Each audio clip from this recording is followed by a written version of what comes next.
amigo, tamang-tama dumating na ako dito sa may Marikina Park. Kaya ang ginawa ko,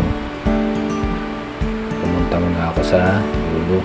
Hinahanap ko yung receiver itong trap ko. Kaya tumingin muna ako sa paligid ko saan banda yun.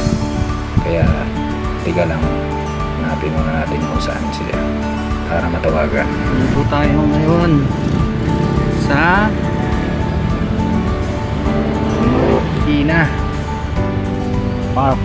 Marikina Park. Nagdi-deliver nitong crab, mga crab to eh. Ito, yan yung nagdi-deliver natin, mga crab yan, dalawang plastic yan, dalawang suko. Tatawagan nga natin yung customer.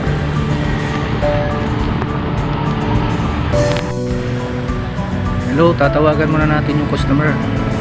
Dito tayo sa Marikina Park. A few moments later. Dito na lang pala, ito si Kuya. Pipick up ng ating crab deliver. Hindi ba po? Magkano? Teka lang, titignan natin. Kinuha na ni Kuya. Ayan yung may-ari. Wow, sarap ng tiyak. Yung paninda. Dito natin diniliver.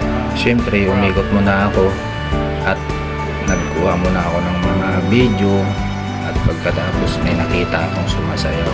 Kaya paano, mga amigo, di hanggang dito na lang. Bye bye.